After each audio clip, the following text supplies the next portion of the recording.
नमस्कार। अगर आप मास्टर्स कर चुके हैं या फिर कर रहे हैं तो आपके दिमाग में ये ज़रूर आता होगा सवाल कि यूजीसी नेट क्या है, इसको देने से क्या होता है। तो आइए यूजीसी नेट के बारे में हम पूरा डिटेल से जानते हैं कि क्या होता है। सबसे पहले ये जान लेते हैं कि यूजीसी नेट जो है इसका फुल फॉर्म क्या है।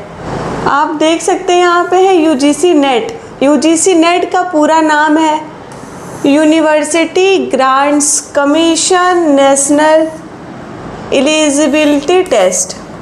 यह भारत की एक राष्ट्रीय स्तर की परीक्षा है जिसे नेशनल टेस्टिंग एजेंसी एनटीए आयोजित कराती है। अब जान लेते हैं यूजीसी नेट जो होता है उसका उद्देश्य क्या होता है, ये क्यों कराया जाता है।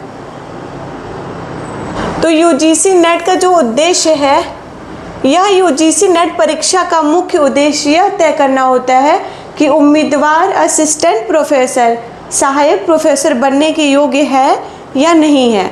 मतलब कि आप अगर यूजीसी नेट क्लियर कर लेते हैं, आप असिस्टेंट प्रोफेसर बनने के योग्य हो जाते हैं। ये एलिजिबिलिटी टेस्ट होता है।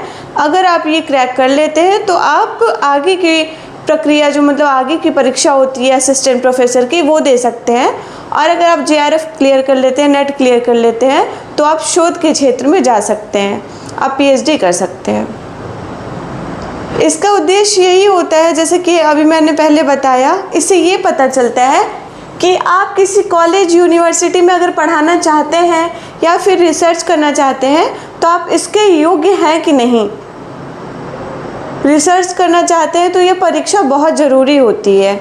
यही हम परीक्षा पैटर्न के बारे में बात कर लेते हैं। परीक्षा का पैटर्न कैसा होता है, एग्ज़ाम का पैटर्न कैसा होता है, ये जान लेते हैं। यूजीसी नेट में 2 पेपर होते हैं। यूजीसी नेट में आपके 2 पेपर होते हैं। दोनों पेपर जो होता है वो ऑनलाइन होता है, एक ही दिन में होता है, कोई ब्रेक नहीं मिलता है इस बीच में। पेपर 1 जो होता है वो सामान्य होता है जिसमें 50 प्रश्न पूछे जाते हैं। आप किसी भी सब्जेक्ट से अगर यूजीसी नेट का एग्ज़ाम देने जा रहे हैं तो पेपर 1 जो होता है वो सभी के लिए कंपलसरी होता है जिसमें 50 प्रश्न पूछे जाते हैं। अब हम पेपर 2 की बात कर लेते हैं। पेपर 2 जो होता है, पेपर 2 ये विषय आधारित होता है। जैसे आपका कोई विषय है, जैसे कि हिंदी हो गया, इतिहास हो गया, और भी सब्जेक्ट्स हैं।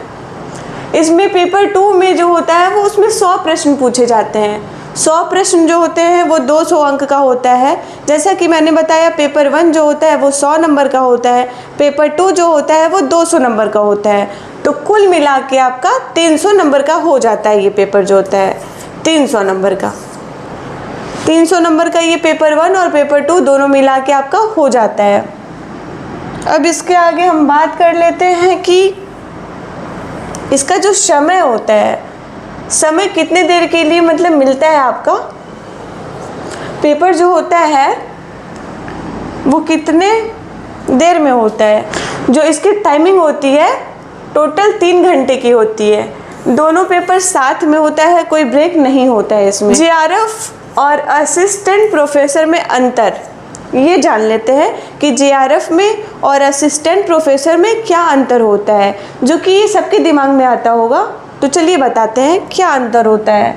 JRF junior research fellowship, research करने के लिए हर महीने स्टाइपेंड, मतलब जो है रिसर्च करने के लिए हर महीने जो स्कॉलर होते हैं उन्हें पीएचडी के लिए फंड मिलता है। कॉलेज यूनिवर्सिटी में पढ़ाने के लिए पात्रता मिलता है। अगर आप इसको क्लियर कर लेते हैं तो कॉलेज यूनिवर्सिटी में पढ़ा सकते हैं।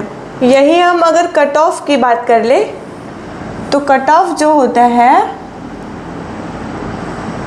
कट ऑफ हर साल का जो कट ऑफ होता है वो अलग अलग होता है। कट ऑफ हर साल कट ऑफ अलग अलग होता है। जैसा कि मैंने अभी बताया, जेआरएफ की कट ऑफ ज़्यादा होती है, असिस्टेंट प्रोफेसर की कम होती है। परीक्षा कब होता है ये भी जान लेते हैं कि इसकी परीक्षा कब होती है। ये सवाल सभी के मन में ज़रूर आता होगा कि कब होता है। तो बता दें आपको कि इसकी जो परीक्षा होती है वो साल में 2 बार होती है, जून में होती है और दिसंबर में होती है। और कैसे होता है ये? ऑनलाइन होता है। ये एग्ज़ाम जो होता है वो जून में होता है और दिसंबर में होता है और ऑनलाइन होता है, CBT मोड में होता है। हर किसी के दिमाग में ये सवाल ज़रूर उठता है UGC नेट को क्लियर करने से पहले, फॉर्म भरने से पहले, कि अगर मैं इसको क्लियर कर लेता हूँ, क्लियर हो जाता है तो आगे का करियर क्या रहेगा, मतलब मैं क्या कर सकता हूँ। तो UGC नेट को क्लियर करने के बाद आप असिस्टेंट प्रोफेसर बन सकते हैं, रिसर्चर बन सकते हैं, PhD में एडमिशन ले सकते हैं। और इसकी खास बात ये भी होती है कि इसमें निगेटिव मार्किंग नहीं होती है। ऑल इंडिया लेवल एग्ज़ाम है ये, ऑल इंडिया लेवल एग्ज़ाम होता है और इसका जो कंपटीशन है वो काफ़ी ज़्यादा होता है। इसके लिए आपको कड़ी मेहनत करनी पड़ेगी, तभी आपका UGC नेट JRF क्लियर होता है। तो ये सारी बातें आपकी जो महत्वपूर्ण थी मैंने आपको बता दिया है। जितनी भी मुझे बात लगती है कि बताना चाहिए वो मैंने बताया इस वीडियो में। आप कमेंट में सवाल ज़रूर पूछ सकते हैं, उसके लिए कोई पैसा नहीं लगता है। और इसके सिलेबस की बात करेंगे हम नेक्स्ट वीडियो में। अगर आपको ये वीडियो अच्छी लगी होगी तो ज़्यादा से ज़्यादा अपने कॉलेज के ग्रुप में और आपके जो छोटे भाई बहन हैं उनको आप शेयर कर सकते हैं। आगे आपको क्लासेस भी इस पर देखने को मिलेंगी। तो आप हमारे चैनल को सब्सक्राइब कर सकते हैं, बेल आइकन को प्रेस कर लीजिए और कमेंट में बताइए कि आपको ये वीडियो कैसी लगी। Thank you. नेक्स्ट वीडियो में हम ज़रूर सिलेबस के बारे में चर्चा करेंगे।